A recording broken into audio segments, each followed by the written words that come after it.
জুলাই আগস্টে বৈষম্য বিরোধী ছাত্র আন্দোলন চলাকালে সাবেক প্রধানমন্ত্রী শেখ হাসিনার নির্দেশে ইন্টারনেট বন্ধ রাখা হয়েছিল বলে স্বীকারোক্তি দিয়েছেন সাবেক ডাক, টেলিযোগাযোগ ও তথ্য প্রযুক্তি প্রতিমন্ত্রী জুনাইদ আহমেদ পলক।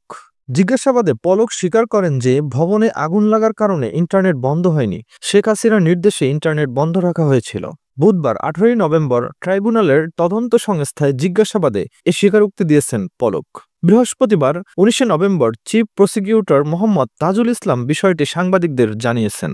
চিফ প্রসিকিউটর বলেন, ছাত্র জনতার গণঅভ্যুত্থানের সময় কোনো দুর্ঘটনার কারণে বা কোনো ভবনে আগুন লাগার কারণে ইন্টারনেট বন্ধ ছিল না। সাবেক প্রতিমন্ত্রী জুনাইদ আহমেদ পলক নিজে স্বীকারোক্তি দিয়েছেন, শেখ হাসিনার নির্দেশে দেশের ও আন্তর্জাতিক ইন্টারনেট সব গেটওয়ে বন্ধ রাখা হয়েছিল। ইন্টারনেট বন্ধ রাখার উদ্দেশ্য ছিল গণহত্যার বিষয় যেন কেউ জানতে না পারে। জুলাইয়ে কোটা সংস্কার আন্দোলনের সময় ইন্টারনেট বন্ধ করা সহ বিভিন্ন বিষয়ে জুনাইদ আহমেদ পলককে গত 12 ডিসেম্বর জিজ্ঞাসাবাদের জন্য অনুমতি দেন আন্তর্জাতিক অপরাধ ট্রাইব্যুনাল। ট্রাইব্যুনালের নির্দেশে 18 ডিসেম্বর তাকে তদন্ত সংস্থায় জিজ্ঞাসাবাদ করা হয়।